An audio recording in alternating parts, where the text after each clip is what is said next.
lies in store for you. There's so many things to see and do. Summer, winter, spring, or fall. Your home in the Rockies has it all. So get up, get ready to start your day. The coffee's brewing, you're on your way. The fun is waiting outside your door. Good morning, Vail.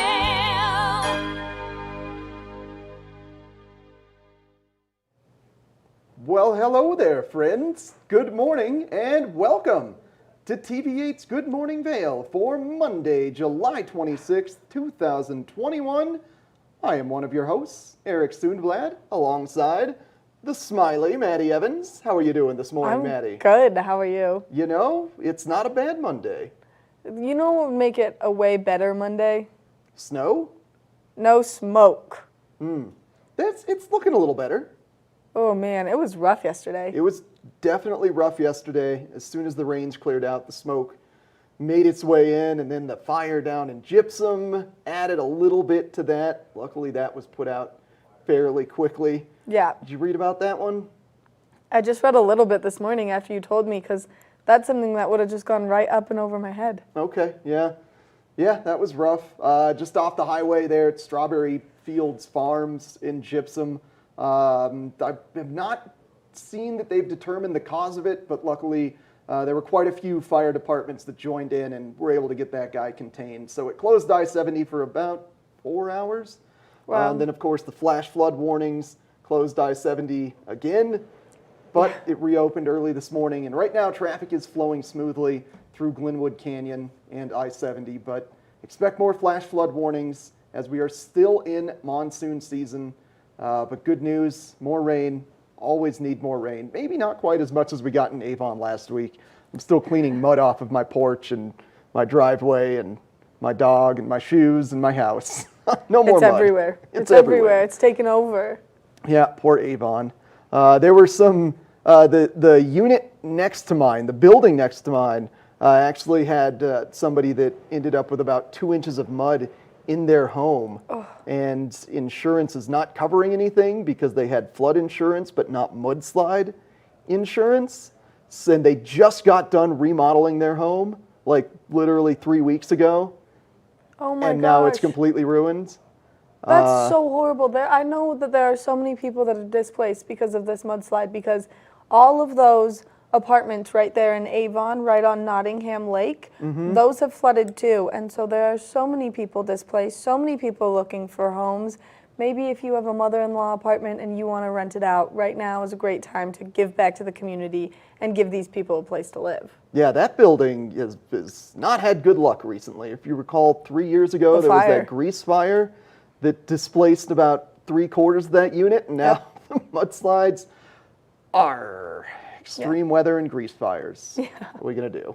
I mean, it's just so brutal, and that's brutal to hear that the insurance companies are so difficult about it, because I swear they look for any loophole that they can to avoid doing their jobs. Yeah, yeah, oh, absolutely. That's why insurance companies exist.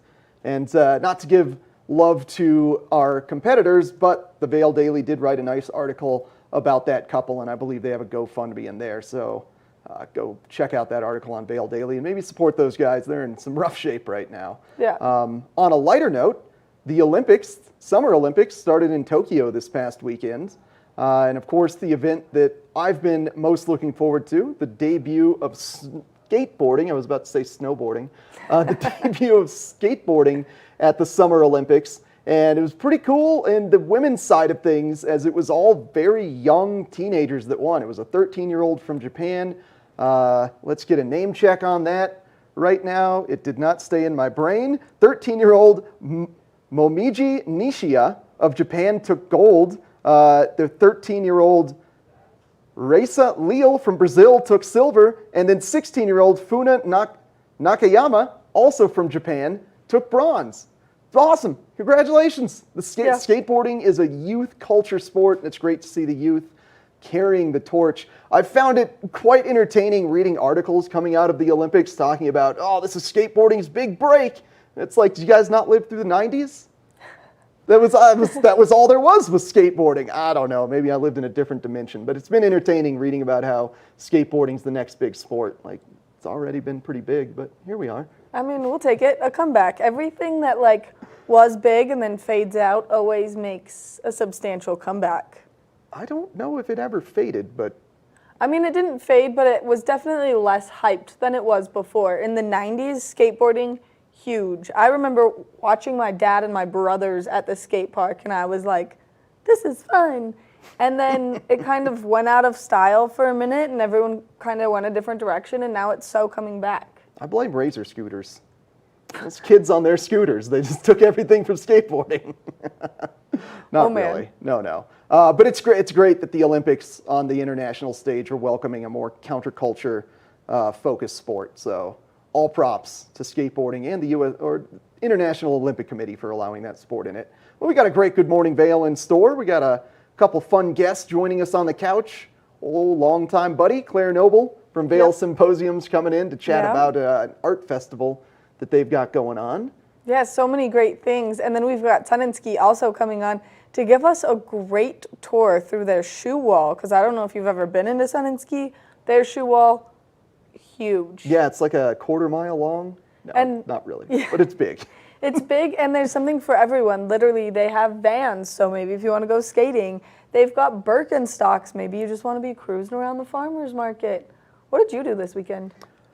I had a very good weekend. One of my neighbors had a birthday party on Saturday night, so there was some revelry and great beverages Saturday night. And then Sunday, I went down to Dotsero and hiked the volcano crater. And then for the second time this summer, the second that I leave Eagle, a fire starts. So I'm sorry, Eagle, I don't think I'll be going down there anymore. I think it's out of the 8 times that I've been down in Eagle, 2 of the times a fire has started after I've left. So all apologies to Eagle and Gypsum. I'll stay up valley here in Avon from now on. But it was a good weekend. Got a little bit of sleep. Watched a fun movie on Netflix about plane hijackers and the vampires on the plane. Yeah, that was good stuff. Nice. Yeah, we're ready to go. So let's take a little short break. Come back with a look at your local weather forecast. Good morning, Vail.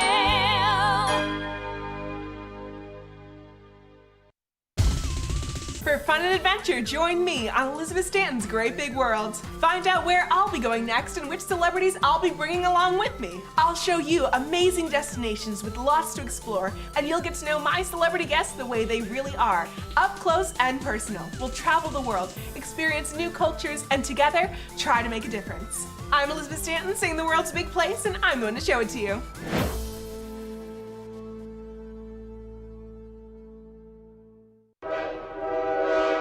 All aboard!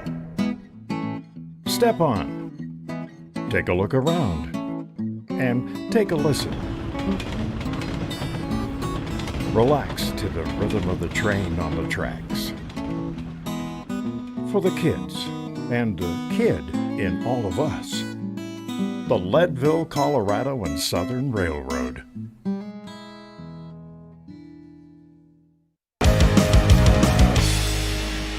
Welcome to Street Magic. I'm Elizabeth Stanton with some of the most terrifying stunts, extraordinary extreme escapes, and the most amazing cutting-edge magicians you'll ever see in one show. Get ready to have your mind turned inside out. The hand is definitely quicker than the eye. It's fake!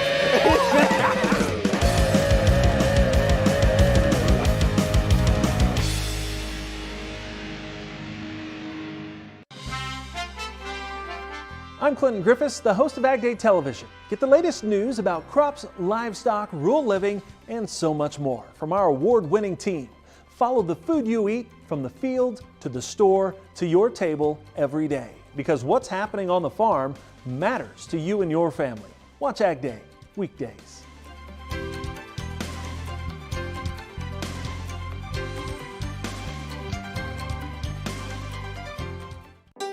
Historic Deerfield is significant as a site because we're an important place in American history.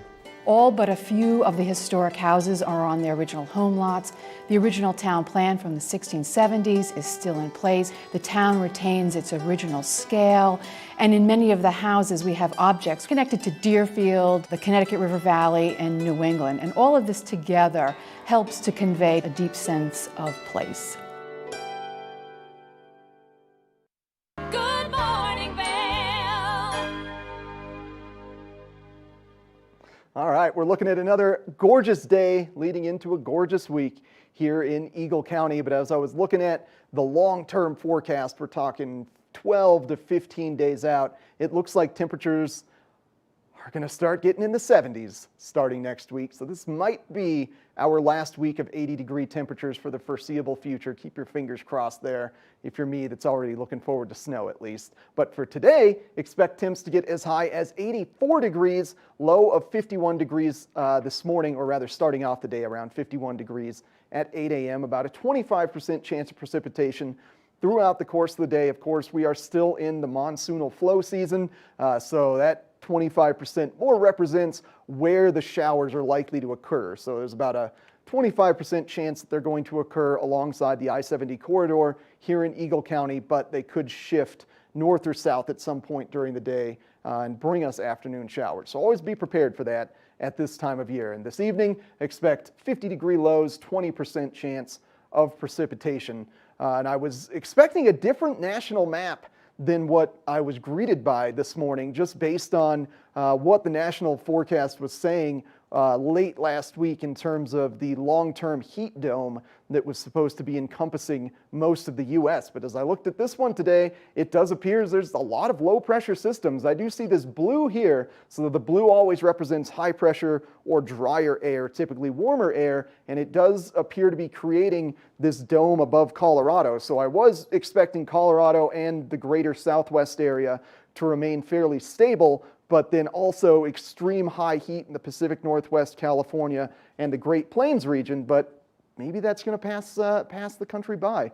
For right now, though, the reason that we've got this nice high pressure ridge kind of isolating any low pressure and moisture to us. And of course, since we are in monsoonal flow season, we've got this clockwise sort of lower elevation wind, and the National Weather Service did make note of this low pressure currently down in Mexico migrating its way back up to potentially add to our showers later on this week, likely by Friday to Saturday timeframe. And if you're wondering, watching us on the East Coast in New York City, why the smoke has been so bad, well, that's because the high-level jet stream is just carrying all that smoke from Oregon, whoop, right here into New York. So we shouldn't see as bad of smoke as we saw last week. That should stay fairly north of us. So that's good news, but that fire's getting big. That fire in Oregon is getting pretty gnarly. It's bigger than the size of Los Angeles, creating its own weather systems at this point. So I really hope they can get some rain and start helping to contain that guy. Now looking at the 5-day forecast, we were looking at mid to lower 80s throughout the course of the week. And there we go, looking at Saturday, you see that big decline that I'm hoping to see. When I was looking out to that 12 to 15 day, it was by Monday to Wednesday next week is when temperatures were in the 70s, like 70 degrees flat. So keep your fingers crossed for that coming. But for now, afternoon showers, monsoon season, the rest of the week, mid 80 temperatures, and we're looking good for activities throughout the majority of the day. Now we're going to take a short break. Maddie and I are going to give you some life hacks revolving around eggs in the kitchen. Good morning, Vail. Each week on the Tech Show, you can look forward to the latest in technology and how you can use it too. We'll also chat with leading experts, and you'll find out if the latest gadget will take my money or not. Don't miss the Tech Show. Tech your local listings. All aboard! Step on. Take a look around. And take a listen. Relax to the rhythm of the train on the tracks. For the kids, and the kid in all of us, the Leadville, Colorado and Southern Railroad.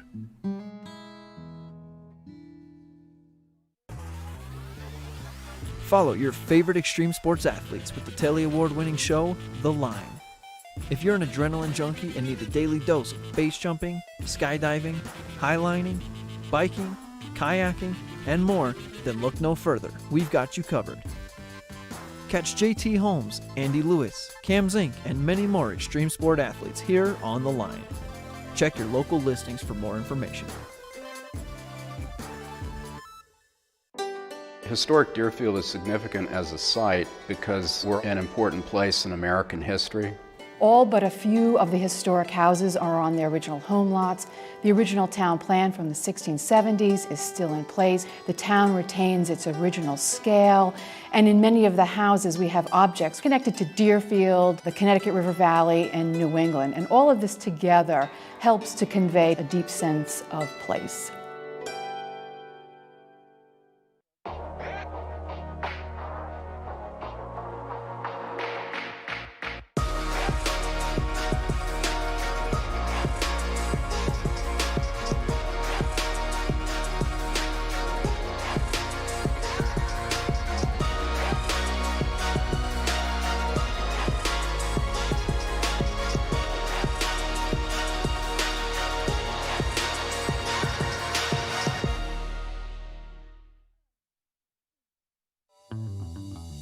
Welcome aboard!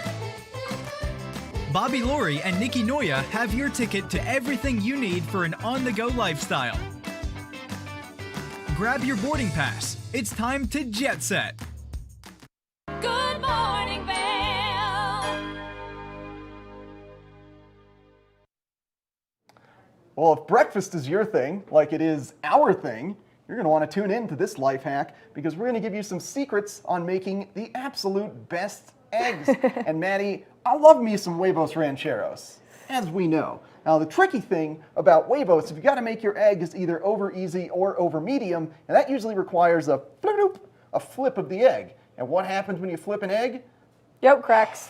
Yolk cracks, that's no good. Then you can't mix yolk with green chili and corn tortilla. It's a whole to-do. So our engineer Terry gave us a secret on how to do a flipless over easy egg. So we're going to see if this guy works out. Now the key for the flipless over easy egg, you want to have a medium high to high heat pan and wait for the egg to sort of whiten a little bit around the edges and then turn the heat all the way down and cover it. So we're going to see if this guy works. And then Maddie, what do you got going on? All right, so a couple weeks ago, Tamara and I were in here making some eggs, and I stopped paying attention to the egg that I had in the pan, and it made this beautiful, like, scrambled egg. It would be perfect for a breakfast sandwich.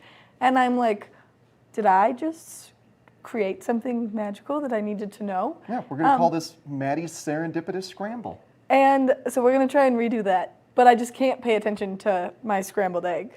All right, let's do it. No shells, no shells, no shells. Go. Yeah. Amazing. I always try to get the yolk centered around the egg. That's probably the hardest part. It's second to flipping, actually. There you go. Do you need a fork? Do you want a spatula to do the stirring? I'm gonna use a fork, and I'm just gonna get it scrambled real quick. This guy's bubbling up quite nicely. I'm very happy with how this white is bubbling. Yep, get the scramble. Yeah. Now, when you do the scramble, do you like to leave some white in the scramble, or do you just want all yellow? I just go for it. You just go for it. Cooking is not my forte. I think that we've learned this through our adventures in this kitchen together. Yeah, I think you've done a great job. So, we'll see. Okay, this is looking good. This is looking good. This is about the point where I would start getting a little too hyper. And Don't. I just want to get the sides. You're gonna mess up your own life hack here, man. I'm totally not. I'm gonna turn my heat up. Why not? Let's experiment. No, your heat needs to go up. Yeah, I can hear it going now. All right. Okay. So now I'm just gonna pretend like I'm doing a million other things in the kitchen. I'm gonna forget about my eggs. English muffins. I was about to say Egg McMuffins, but that's a total package. We got English muffins going. We got bacon in the oven. I was like, really? Do we actually have these things? God, why do you do that to me? And then you have to ignore this. Yeah. Right? Yeah. Yeah. So I'm just gonna ignore it, let it keep going, and then we're just gonna hopefully have this beautiful creation. And if not, then think I should wait for that to harden up, or do you think I should go lid on? I think you should wait just a little bit longer. Okay. I think that it needs just a little bit more time. the patience in this game this morning. It's tough. Well, eggs are always walking that knife's edge. I feel like you're 5 seconds away from the egg not working. And give me as far down heat on this guy as possible. All right. If not, potentially off. We'll see. Okay. It's on super low. We're going to let this sit for maybe 15, 25, 30 seconds, and we're going to see. I would start stirring that if I were you. Oh, you don't stir it? You're just done with it? It's still runny. No, it's not. That's in what they call in Japan an American breakfast. Really runny eggs. They don't do eggs that well in Japan. They do skateboarding really well, as we saw with the Olympics, but they don't do eggs too well. Well, I think I found that fascinating in my international travels, if I may digress for a bit. It's really European culture and by happenstance American culture as a result of us being predominantly European that focus on different meals for breakfast, lunch, and dinner. When I was traveling to more Asian-based countries, kind of any food goes for breakfast. They get lunch food for breakfast. It's mainly noodles. And it made me really missing having traditional breakfast. So that's it's like my an omelet. digression. That looks pretty good. It doesn't quite have the... It's not hardened yet. Hold on, just a little bit longer. I think I need to go a little bit longer with that. It's not getting the... I do feel confident to flip it right now, though, but that's not the life hack. But I sure am wanting to flip the thing. Okay, well... I mean, that's a good fluffy egg sandwich egg. Yeah, right? Yeah. You put this on a bagel, and it looks amazing. I think that... You eat some of it? Yeah. No. No? I think I need salsa or cheese or basically anything but just egg. But look at how quick that was. That was a good life hack. Yeah. Maddie's serendipitous scramble. To go on your breakfast sandwich. Or you could line this up in a nice breakfast burrito. It would be great. Yeah, that would be great. Oh, breakfast burrito sounds amazing right now. I think it needs a little more time. Little bit more. Maybe give me a little bit more heat on this guy. All right. Always works for me. I don't know. My engineer is saying it always works for me. For some reason, this egg is embarrassed to be on live television. He doesn't want to perform. I'm going to give it one of these, though. Yeah, because we don't want to burn the bottom. Boom. Oh, but that looks like a perfect egg. Broke the yolk. It's exactly what we were trying to avoid, and I blew it. You know, sometimes the life hacks, they just don't work. And it's mainly on TV. Oh, this egg's going to be so good. That's probably perfect right there. Well, that didn't work, but you know what? Now I got a delicious egg. I'm pretty excited about that. The incredible edible egg. Remember those commercials? No, but... Oh, they were great. They were great. It was a whole campaign to get people to eat more eggs, and then there was a campaign against it saying they were high cholesterol in the yolks, and you can only eat whites, but then the egg industry came back with a jingle. Here we are. And here we are, getting explained to us by Eric on TV. I made a mess in my pan. Look at that. Oh, gosh. All right. Well let's... take a quick break, and then we've got Claire Noble here. Yeah, Vail Symposium. Good morning, Vail.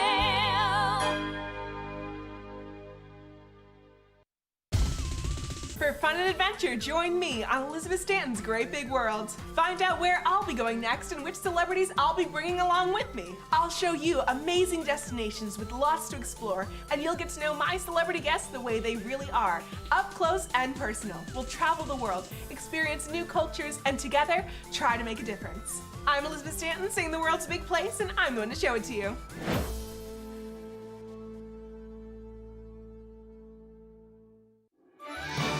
I'm Tyne Morgan, host of U.S. Farm Report, a weekend tradition since 1975. I invite you to join us each week as we shine a light on agriculture today and the great way of life that can only be found in rural America. Our team travels the roads less taken to give you a unique perspective on an industry that is rooted in incredible diversity. Come along for the ride as we showcase how farming and ranching isn't just a profession, it's a way of life. Historic Deerfield is significant as a site because we're an important place in American history. All but a few of the historic houses are on their original home lots. The original town plan from the 1670s is still in place. The town retains its original scale, And in many of the houses, we have objects connected to Deerfield, the Connecticut River Valley, and New England. And all of this together helps to convey a deep sense of place.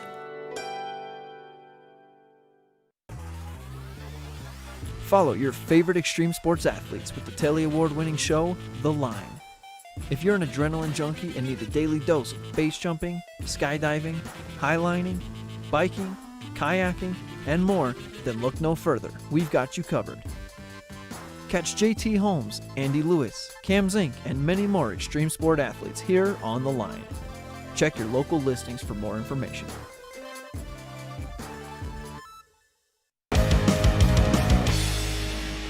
Welcome to Street Magic. I'm Elizabeth Stanton with some of the most terrifying stunts, extraordinary extreme escapes, and the most amazing cutting-edge magicians you'll ever see in one show. Get ready to have your mind turned inside out. The hand is definitely quicker than the eye. It's fake! It's fake!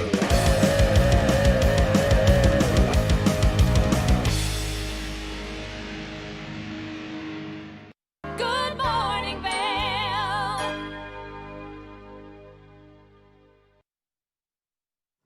One of my favorite nonprofits here in the Valley, a great way to expand your mind, Vail Symposium. And we've got Claire Noble joining us here on the couch this morning. Claire, great to see you as always. Thanks, it's great to be here. Beautiful morning here in the Valley. You know, the last month or so that I've been coming on, we've been talking about some pretty heavy subjects. Yeah. A lot of individual rights, things like voting rights and free Freedom of speech. speech. Yeah, great program, by the way. Tonight we're shifting gears. It's a little bit of history, Vail history specifically, and art. And one of the things I love about this program tonight is it's a collaboration. And this is one of the great things about this Valley, is that organizations help one another out, call one another up and say, hey, can we do this together? So that's what we're doing. So back in time, 50 years, because the Vail Symposium is now 50 years old, another organization started that year, and it was called the Summer Vail Art Program. And they ran for about 14 years. And over the course of 14 years, they offered classes for more than 9,000 students in art. So and crazy. They did it with Colorado Mountain College, and this has actually been one of the more surprising things as we prepare for this program. I'm like, Colorado Mountain College existed back then? Yeah. And so I had to kind of look into it. They actually started the planning for Colorado Mountain College in the 60s and started offering the first classes in 1967. Wow. So you had some of these guys, you guys know Dan Talene, Jim Cotter, Randy Milhone, and others, Jane Gregorius. They decided, you know, Vail's starting to grow up. We need to be a little bit more grown up, and one of the things we need is more art and culture in our town. Which they've done such a good job about. Absolutely, absolutely. And what I love about it is these folks are all still around, still working, still producing art. Amazing art too, and it's so cool that you guys are hitting this 50-year mark together, and you're collaborating on this, because now it's kind of an entire event where if people don't know the art history of Vail or any of the incredible history of Vail, they can come and learn. Yeah, and so one of the other organizations we're partnering with is the Art and Public Spaces from Vail. And yeah, you know, it's amazing. We kicked this off a week ago on July 19th, and that's literally when they started, July 19th, 1971. So it was, you know, there's a lot of kind of, I would say, good karma around this event. So this afternoon, we're starting a little bit early. We're starting up at 4 o'clock, and it's going to begin with a panel discussion with some of these early founders of the Summer Vail program. And actually, the doors open at 4. Program starts at 4:30. 4:30 to 5:30 is this panel discussion. We're going to take a break for about a half an hour for some snacks and drinks. And then at 6 o'clock, we have Jerry Saltz, who's going to be speaking. He's the art critic for New York Magazine, and he was involved in Summer Vail back in the 70s. Wow. And he won a pretty big prize. He's very well known. Yeah, he's been nominated for Pulitzers multiple times, won a number of awards. So he's an award-winning writer, and I understand a really great guy, and I think tonight's going to be fun. Again, it's going to be kind of a blend of Vail history, but also Vail art. Which is so cool, and something that's so important to our valley right now, only because it's kind of been so shut down and closed off, and now they're starting to get ramped back up with all of the art, even just the art walks through Vail Village and some new art installations, and so this is going to be really interesting. Well, just a little diversion. I did 2 things this weekend that I haven't done since before the pandemic. I went to a movie over at the Riverwalk, and I went to the Valar Center. And I just have to have a shout out to Owen Hutchinson, a TV8 alum. He is now the executive director over at the Valar Performing Arts Center. And it was so fun to see him down on the stage introducing the program. Do you know who else went to the Valar Center? Is Tess Reinhold. I know. Yep. I saw her like in passing. The... I was up in the balcony and I'm like, hey, there's Tess. Yep. Yeah. So they're getting all of the great ones, which the Valar Center is another amazing art center here in the Vail Valley, which if you've not been to a concert there, I recommend it. But I recommend coming to any of your guys' events, only because I still like hold so near and dear to my heart that lecture that all of us TV8ers went to. Oh yeah, you guys came to the one where we had the medium. And I think what's amazing about our programming is the diverse range. We really try to have something for everybody. So tonight is art and history, and our next program is on Africa. So totally so cool. Shifting gears. And you know, I think the problem with media coverage of Africa for Americans is it's got to be like one of the 4 horsemen of the apocalypse, or you're not going to hear about anything. Even Europe. I mean, when do you hear about Europe? We just heard about some severe flooding, but otherwise it oftentimes doesn't show up on our radar. And people have preconceived notions about Africa. You think about colonial rule and then sort of authoritarian rule. And I think a lot of people think, oh, well, you know, people in Africa, they just, you know, they prioritize, let's say, development over democracy. And that's actually not the case. Afrobarometer, which is kind of like Africa's version of the Gallup polling, polled 34 countries in Africa. And that's the other thing people don't realize. Africa has a lot of countries. It's a huge continent with 54 countries. Wow.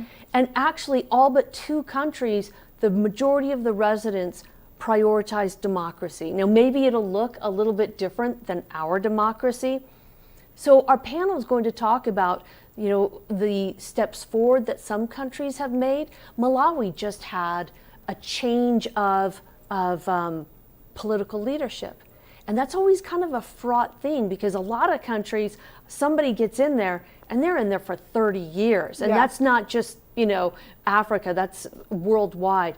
In the United States, it was amazing because we actually had it in our 3rd presidency when Thomas Jefferson was elected in 1800. A different party took power. And so then you know, your democracy is actually kind of working. So that was a great thing about Malawi. But just overnight, Tunisia, the president sacked or the prime minister sacked his president and suspended parliament. Wow. So, you know, that happened, but then Malawi, again, just had this change of leadership. So they're going to talk about the places that are moving forward with democracy and the ones that are moving slightly back.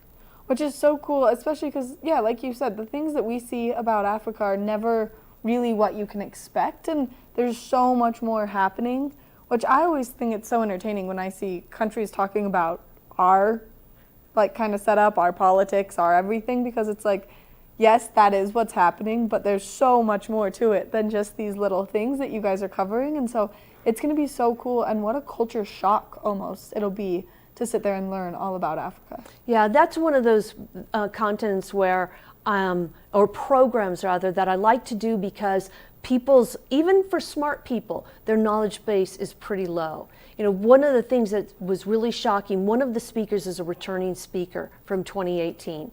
And she showed this map of Africa, and she superimposed the United States, China, and India over the map. Wow. And there was still room left over, just to give you a sense of the size and scale of Africa. And, you know, just another little like factoid, Sierra Leone just voted to abolish the death penalty. Wow. And so I think people's preconceived notions of Africa are just that, and they may not be accurate. So I hope if somebody's interested in learning a little bit more about Africa, they'll join us for that program. That one's actually a webinar. So tonight we're in person. We're at the Donovan Pavilion, which is a gorgeous facility. Parking is super easy. The August 18th program on Africa will be a webinar. Which is so nice, especially just because maybe sometimes you can't make it out and about. And it's nice to be able to attend these events even from the comfort of your own home. Yeah, and for people who spend part of their year here, sometimes they're not here, but they're interested in our programming, and this actually gives us a chance to reach out to those folks.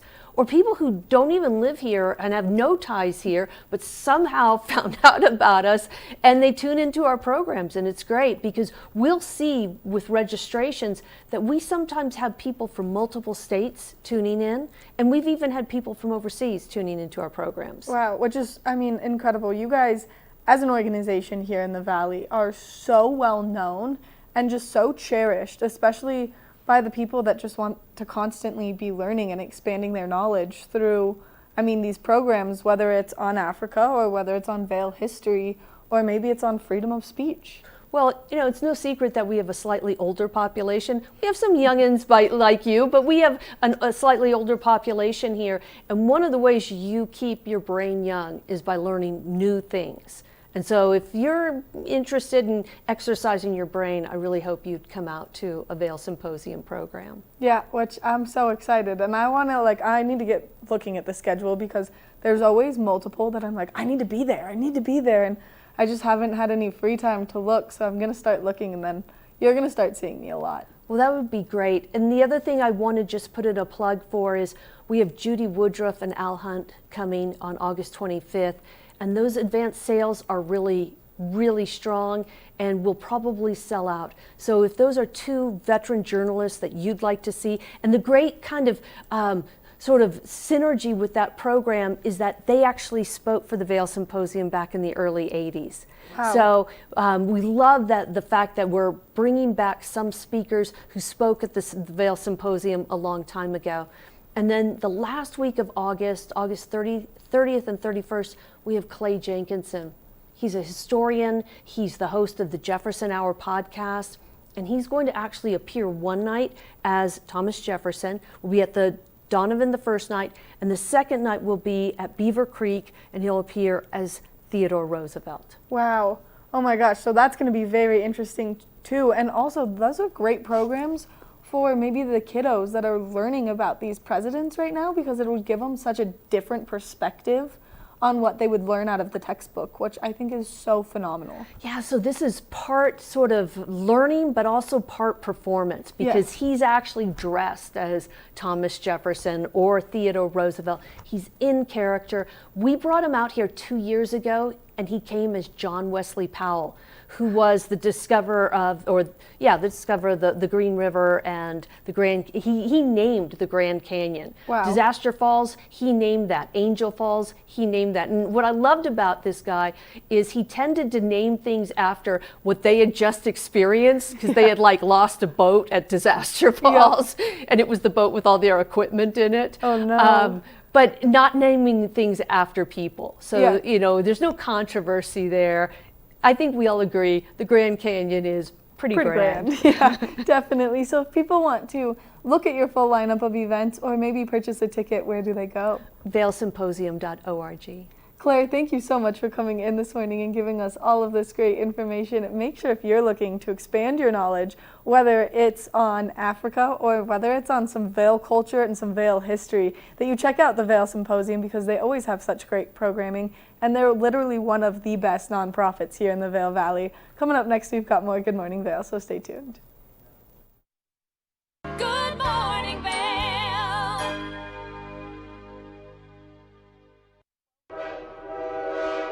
All aboard! Step on. Take a look around. And take a listen. Relax to the rhythm of the train on the tracks. For the kids, and a kid in all of us. The Leadville, Colorado and Southern Railroad. Historic Deerfield is significant as a site because we're an important place in American history. All but a few of the historic houses are on their original home lots.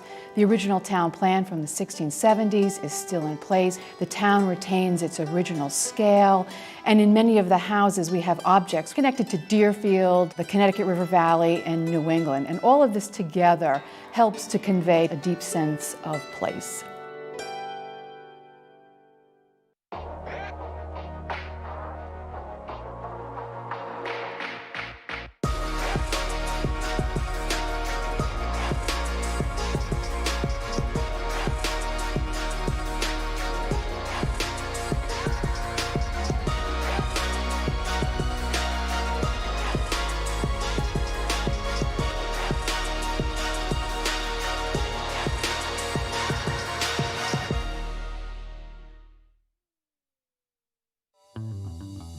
Welcome aboard!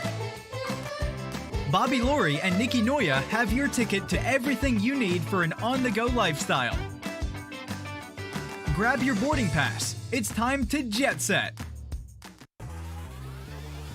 Follow your favorite extreme sports athletes with the Telly Award-winning show, The Line. If you're an adrenaline junkie and need a daily dose of base jumping, skydiving, highlining, biking, kayaking, and more, then look no further. We've got you covered. Catch JT Holmes, Andy Lewis, Cam Zink, and many more extreme sport athletes here on The Line. Check your local listings for more information. Good morning, Vail. Monday means scoreboard time here in Vail. That's right, the show that I am hosting called The Scoreboard comes out every Monday at 6 p.m. And this week, you know, we're still waiting for traditional sports to start ramping up, so it just gave me the opportunity to really expand the unique sports and outdoor coverage here. So we've got some great segments for The Scoreboard this week. One, I hiked the Dotsero crater in Dotsero down just past Gypsum, but I also did another hike that I thought was the Dotsero crater, but it wasn't. And that was fun. So to find out the rest of that story, you're going to have to tune into The Scoreboard tonight at 6 p.m. I'm also going to give you, let's call it, an expose on paddleboarding. I've gotten really into stand-up paddleboarding this summer because my little pup Minnie really loves being on that paddleboard. So I'm going to head over to Lake Nottingham and give you guys some tips on how to manage a paddleboard with a dog that wants to wander on a paddleboard. Also some tips on buying the best paddleboard, what to look in one, and maybe the best stance to get things started out. So I'm hyped on that. And finally, I'm already starting to get stoked on winter. I've had enough of the heat. I've had enough of summer. It's time for snow. It's time for skiing. It's time for snowboarding. And we've got our sister station, Park City TV, out in Park City, of course, the home of U.S. Olympic kind of area, foundation, the head of U.S. Olympic stuff there. And they interviewed Brian Wilson, the U.S. ski moguls coach. So we're going to speak with Brian Wilson. It's going to be an exciting scoreboard. And I got some good things lined up down the road as well. I'm going to be hanging out with a famous Highline slackliner, Highline freestyle slackliner. This Friday, we're going to go down to Clear Creek Canyon, and you're going to see some really cool footage and just get an in-depth sort of thoughts on what it takes to become a Highliner, how he got into the sport. So we'll be welcoming Davis Hermes to that show. And then after that, August 4th is really when things start kicking off in terms of traditional sports. My buddy Drew Jones is the coach of the Battle Mountain Huskies golf team. He's currently on vacation in Idaho right now, as are most of the coaches and athletic directors. They're just off having a good summer. But he'll get back, and then their first tournament is August 4th. And then we'll start diving head deep into your Battle Mountain Huskies, your Vail Mountain School, Gore Rangers, your Eagle Valley Devils, all the big high schools up here. But for now, I get to keep messing around in the fun outdoor sports. What else should I do? Maddie, what else should I do next week outside of highlining? Maybe some extreme bowling. I just sat here. Let's have Maddie make a sport. I literally just sat here for so long and was like, thinking about all of the sports that you could do in the valley, and I was like, well, you could go bowling. They say that's a sport. Also, I made the joke last week about badminton being a sport. It's a sport. It's in the Olympics. Yeah. It's in the Olympics. It totally is in the Olympics. Yeah. You were like, really good choice of sport there, Maddie. And I was like, it is, right? And then I saw it on the Olympics, and I was like, I'm a genius, and Eric is mean. I just got to keep you on your toes. We all know badminton's a sport. Yeah. In the Olympics. I just learned it was in the Olympics. I was today years old when I learned that it was in the Olympics. Oh, you just learned it this morning? No, I guess Saturday. Okay, you were Saturday years old. So I was 2. 2. I would like to do a long-form discussion on whether or not skateboarding is a sport now that it's in the Olympics. I think it's a sport. I think skateboarders would get offended that you'd call it a sport, just like a lot of snowboarders don't want to hear that snowboarding is a sport. Whoa. One time someone told, my dad was a professional skier for years. Like, he's got mad things going on with his ski career, and he did some very cool things. And someone once told him that skiing wasn't a sport, and it was one of my dad's most favorite athletes. I'm not going to say any names, but this guy literally looked at my dad and said, you don't do a real sport, I do a real sport. And I swear to God, my dad has never liked that guy since. So a professional skier told your dad... No, a professional athlete. Oh, okay. Yeah. Okay. A bike rider. That's what we'll say. I mean, I think it kind of would be an honor. And the reason that a lot of snowboarders are hesitant to call it a sport is that it just brings... The idea of sport brings out too much in the idea of competition and going against your opponents. Whereas the snowboarding, it's always been more of a family activity. We've been your renegade outcasts having to bond together to push back against the ski industry and ski resorts that didn't want to welcome us on their mountains. So it's always been more about community for snowboarding. And even though they're the competitions, the half-pipe competitions, they're more events where you're pushing one another to do better tricks, not trying to one-up the other man, but trying to be like, yo, let's progress the sport together. Can you do a 7? I want to do a switchback 7. And then the other dude goes, yo, that was super rad. Hey, I have a question. In your spiel just there, you literally said, let's progress the sport together. So therefore, acknowledging the fact that there is a sport aspect to snowboarding, and you guys are athletes. If you're a snowboarder, you're an athlete. Therefore, I think it makes it a sport. I think there's always a line there in terms of terminology. Like, I don't disagree that it's a sport. I think it has to be called a sport in order to grow. But in my heart, I don't see it as a competitive sport. I see it more as a community-driven activity. Which that makes sense. And I also think that skiers and snowboarders just need to hug and make up. Yeah, maybe. Well, we will continue that feud and debate throughout the course of the winter. But for now, we're going to take a short break and come back with Sun and Ski here on the couch. Good morning, Vail.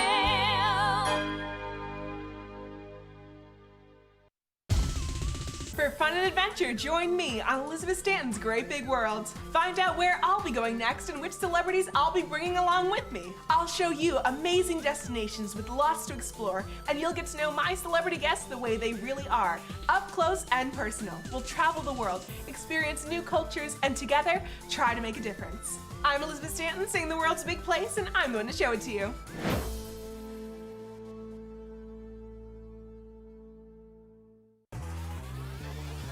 Follow your favorite extreme sports athletes with the Telly Award-winning show, The Line.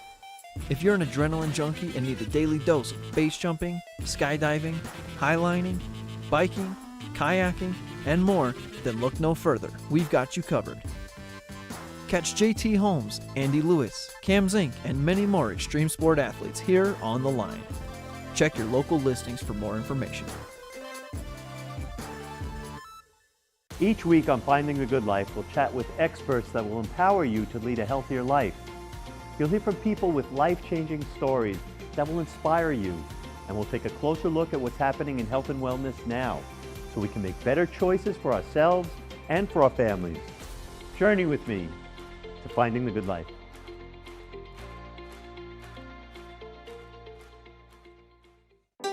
Historic Deerfield is significant as a site because we're an important place in American history. All but a few of the historic houses are on their original home lots. The original town plan from the 1670s is still in place. The town retains its original scale, and in many of the houses we have objects connected to Deerfield, the Connecticut River Valley, and New England. And all of this together helps to convey a deep sense of place.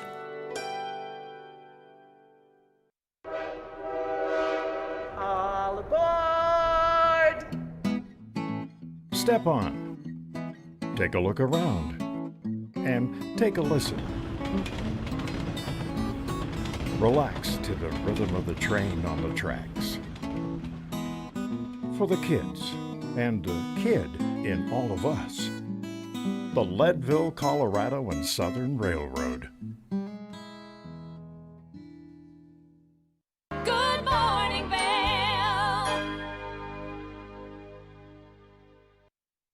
If you're looking for the best footwear in the Valley for all of your activity needs, you're going to want to hit up Sun and Ski, centrally located in the middle of Avon. And I'm happy to be here with Fred Bruce, the footwear manager. Fred, hey, how you doing this morning? Doing great. Nice, man. Yeah. Yeah. So, footwear manager. Anything unique going on in the world of shoes? I mean, a lot right now. I'd say there's a huge trend with On shoes coming through, Swiss brands. We carry everything that they have, them and Hoka too. Most popular is right now they're trail running. You know, a lot of people getting out in the mountains, hiking a lot. Yeah. You know, it's just huge. Especially, you know, huge influx of tourism right now. And people have finally kind of figured out our selection, which is, you know, gigantic, probably biggest in the Valley. Yeah, your wall is so impressive. Oh yeah. Yeah. It's it was overwhelming. You know, I moved out here from New York, and you know, they showed me the area I'd be taking over, and my eyes just got huge. I was like, this is... That's a lot of shoes. Yeah. It is absolutely gigantic. So, I mean, we're all, you know, we're prepping up. A lot of trail runners for, you know, Leadville 100. A lot of different races throughout the summer and coming up. So, pretty excited about that. Yeah. So what's going to differentiate, say, a trail running shoe from a hiking shoe? Usually it's weight. You know, a hiking shoe is a little bit more burly. It's also made to support you if you're backpacking, carry a lot of weight. While trail running, you're just running aggressive, just your body weight, maybe small amount of water on your back, camelback, something like that. So the lugs and the treads on the bottom, a little bit more spaced out to grab for more unpredictable stride. While with a hiker, you know, usually you're just kind of trekking at a pretty moderate pace, conserving energy, got a lot of weight on your back, joking with your friends, things like that. Yeah, so you'll just see kind of thicker, more consistent rubber tread on the hiking boot then. Yeah, exactly. Are we seeing any of the injection molded EVA come to hiking boots, or is it still more of a compression molded midsole? It's coming through into that, you know, just to kind of save weight, give you a little bit more comfort. Yeah. You know. Yeah, exactly. That's why I like that midsole design. It's just, there's so much lighter weight when you get the injection versus the compression molded. Right. Yeah. Yeah, definitely. Yeah. Especially because we also carry all the Hokas that you want. Pretty much everything that they make that we can get our hands on. You know, big supply. Hold up because of COVID this year. But you know, we have all their hiking boots that's using that sort of foam, keeping that boot super light, very comfortable, very cushy. Mm-hmm. Yeah, there's that nice cushiness to the injected midsoles too. Yeah. Yeah. Definitely. Now I know a big trend in running wear was the fully woven uppers. So that I think Nike called it a knit something or other. Yep. Are you seeing that start applying to more outwear, more trail running, or more hiking, or is it still kind of your traditional leather?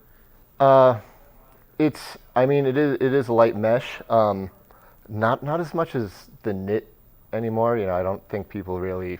They didn't gravitate to that? Yeah, it didn't gravitate towards it. But some shoes, kind of like the Mafate by Hoka, they're actually using Kevlar in the upper just to make it a lot more durable. Yeah. Yeah, good strength to weight ratio. Yeah, exactly. Kevlar there. Yep. Yeah. You know. What about lacing systems? I know that's such a big topic in the snowboard industry. Has it really started proliferating across the hiking industry, or are you still seeing mostly woven cable tie laces? It's usually tie laces. You know, Salomon has their mark on their speed laces, and that again is kind of just like any sort of style is going to be kind of polarizing. just like boas in snowboard boots. Yeah. Where people either put their faith in them that it's going to hold it and they love it, or if they have one bad experience, they just go back to the traditional laces because it's just so easy to just lace it up.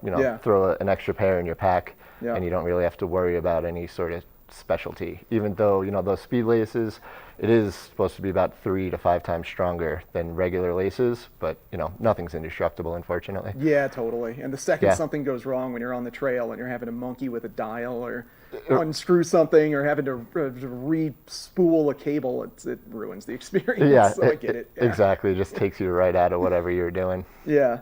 Any sales going on quite yet, or are we getting close to that time? Like Labor Day is usually a good start off of sale season. Oh yeah, no. So because we started our back to school sale, so you'll get sales on Vans, sales on North Faces, Ultra. Pretty much half our selection right now for shoes is on sale, ranging from 20 to 30%, and actually some trail runners even up to 70. So. Cool. Yeah. Vans, huh? Yes, sir. You got those classic mid tops. We got the classic mid tops. We got the lows, got the slides, the checkers, the new comfy cush, which is, I really like those a lot. Yeah, Vans makes a great shoe, man. Good patterns too. Right. I was actually in Sun and Ski, ended up with the same pair of Billabong, or those are the O'Neill ones. O'Neill board shorts. No, these got on. These are Billabong. Yes, they are. Yeah, man. The swimsuit shorts with zippered pockets. Oh my gosh, you can't beat it. No. But I was browsing through the shoe wall and saw the most unique patterned Vans high top. It was so cool. Which, when I think of Sun and Ski, I think of more safer colors, but that one really stood out to me. Yeah, definitely. Our footwear buyer does a really good job with that, of staying traditional but still having some sort of outrageous fun colors and designs. So yeah, awesome, man. Well, Jeff, thank you so much, dude. You're you guys welcome. have such a great selection. I've always been impressed when I head into Sun and Ski. So yeah, it's only getting bigger. Man. Yeah, right. Absolutely. Thank you. And if you are ever in the market for any footwear, or really any outdoor goods, Sun and Ski is a wonderful store located in centralized Avon. Like we were just chatting about when it comes to shorts. They've got shorts that are board shorts with pockets that have zippers. You can't beat it. And also some of the best selection of footwear. So go check out Sun and Ski and stick around for just a bit more. Good morning, Vail. Good morning, Vail.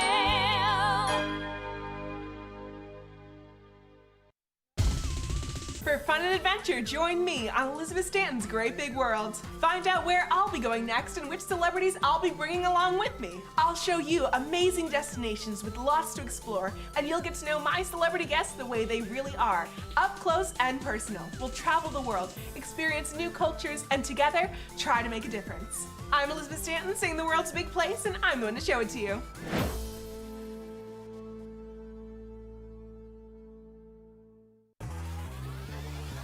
Follow your favorite extreme sports athletes with the Telly Award-winning show, The Line. If you're an adrenaline junkie and need a daily dose of base jumping, skydiving, highlining, biking, kayaking, and more, then look no further. We've got you covered. Catch JT Holmes, Andy Lewis, Cam Zink, and many more extreme sport athletes here on The Line. Check your local listings for more information.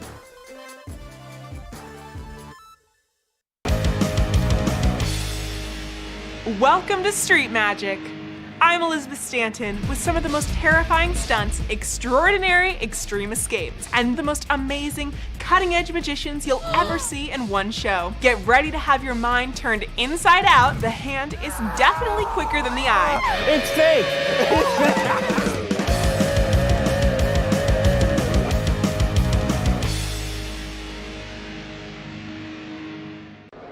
It's the fastest half hour in television. Toyota's Race Week takes you inside the high-speed world of NASCAR.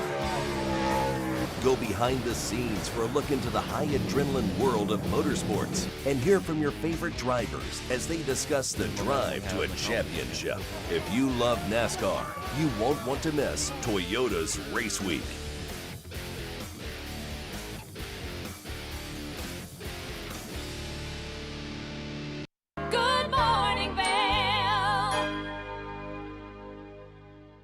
Well, thanks for joining us on this lovely little Monday for Good Morning Vail. Hopefully we taught you how to make the proper set of eggs. Maddie's serendipitous scramble, or your broken thing. My broken yolk. Easy over easy. Way easy on the over easy there. Yeah, it was still delightful though. Oh, good. I'm glad you ate yours. Mine is still sitting over there. I'll probably eat yours later too. Perfect. I love it. I'm a big fan of eggs. Big thanks to Claire Noble from Vail Symposium for dropping by. Sounds like a fun little art event coming up. Tied into some longtime locals here. And thanks Sun and Ski for coming in and giving us all that great information for shoes. If you need new shoes, now's the time to do it. But tune in tomorrow. We'll be live from 7 to 9.